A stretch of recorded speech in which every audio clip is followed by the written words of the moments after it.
Dear friends, I've been sharing about inflationary concern for the last 1 year. And it seems finally the Federal Reserve Chairman is also agreeing to this. Recently, he retired the use of the word transitory to describe inflation because he thinks it's no longer appropriate. At the same time, he's contemplating to increase the rates of tapering, which is a process of reducing quantitative easing or printing of money, so that it will pave the way to an earlier increase of interest rates next year. So with all this, I think what I'll be sharing about inflation is really getting more and more real, and its consequence might be there to affect us. In one of the events that I had with our clients as my role as a head of investment research of Unicorn, I shared about the causes of inflation, whether they are transitory or they are more persistent, and my view of what is likely the inflation in the years ahead. So I'd like to repeat the same video to you, and please enjoy.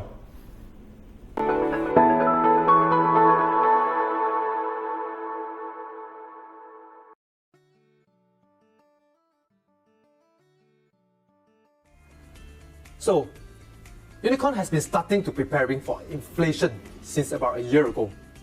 And what we're experiencing now is actually the first wave of inflation. Let's talk about inflation. As at March 2021, the year-end forecast of inflation by the US Federal Reserve was 2.4%. As the years go by, in June 2021, they've increased the year-end forecast to 3.4%, and in September, they increased it further to 4.2%. And in last month, in October, the US consumer prices actually surged by 6.2% year on year, which is the biggest in the last 30 years. As you can see from here, inflationary pressure seems to be building up. So the first wave was due to, firstly, supply chain disruption, because the supply cannot keep pace with the increase in demand after COVID is over. And secondly, due to underinvestment in certain areas like energy, because of spike up in energy prices. I think for the first wave, these two factors will likely dissipate, in about say 6 to 1 year from now. However, there's a second wave that's now coming. And this second wave of inflation is caused by labor and housing. Let me just take you through some newspaper articles. Amazon burns through workers so quickly that executives are worried they run out of people to employ. And the CNBC says millions of jobs out there, but a shortage of workers, and that is worrying. And FedEx, it has to divert packages as labor shortages bites.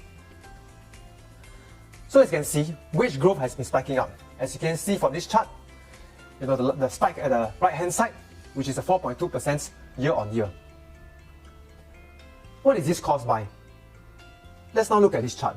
It actually shows the unemployed level and the jobs opening. Okay, the unemployed level means the people who are looking for jobs today. And jobs opening is how many jobs there are available. So right now, it's the second time in the last 20 years where the jobs opening level has gone beyond the unemployed level. What it means that is for every unemployed people today, there are about 1.3 to 1.4 jobs opening. In other words, if all the unemployed people are employed today, there are still shortages of employees. And the gap today is at 2.4 million. Before the COVID, the peak was actually at 1.5 million, back in November 2018. And hence now we are facing the highest gap ever. Let's look at the underlying reason to see if this is transitory or is it more permanent. Okay, so the first reason of this labor shortage is actually called the participation rate. Because as you can see on the right hand side of the chart, the labor participation rate has fallen off after COVID. Before COVID, it was at 63.4%, which means 63.4% of the US population are actually looking for jobs, participating in the labor force. And come after COVID, only 61.6% of US population are in the job force. Now, it seems to have dropped off the cliff by about 6 million people. The question is, are these workers going to come back? Because if they do, then this is going to be a transitory problem. But if they don't, then this labor shortage could be much more persistent. If I show you over a longer term, since 2008. In fact, it doesn't look like falling off the cliff. It seems like a natural decline in the job participation rates. Interesting, what causes this? I went to do research and I found that, in year 2000 is where the job participation rate starts to fall. But the big fall was actually since 2008. And when I went to look deeper, there's this generation called the baby boomers, where there was a big increase in population due to people having a lot more babies. And this generation was from 1946 to 1964. And I went to check, the US retirement age is 62. Hence, if I add 62 to the first baby boomers in 1946, I get 2008. So now we solve the mystery. The reason of the fall in labour participation rates is because the baby boomers are starting to leave the workforce. Right? And if you look at where the baby boomers are, we probably still have many years of such decline. Which means I think the labour shortage issue is going to be much more persistent.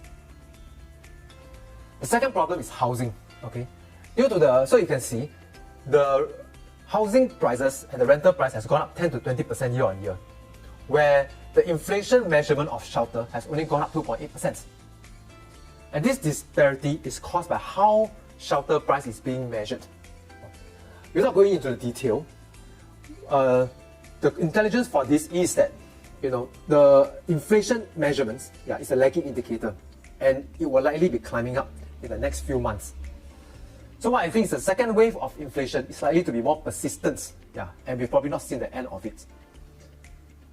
So generally when inflation picks up, the worry is the central bank will usually increase interest rates to curb inflation.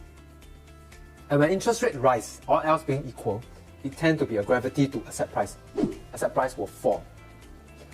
And hence, since a year ago, Unicorn has been preparing for it. So we want to keep 2 to 3 steps ahead of what is a potential risk that may come.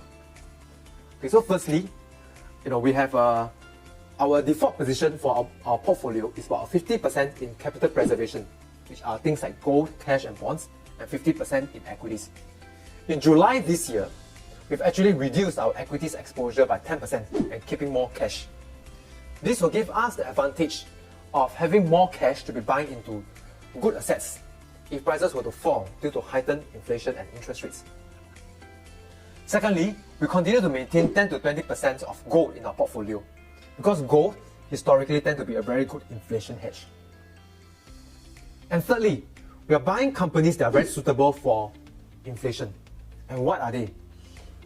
Let me quote Warren Buffett. Okay, so he mentioned that in the inflationary times, we must look for these 2 characteristics in company, otherwise they will get killed.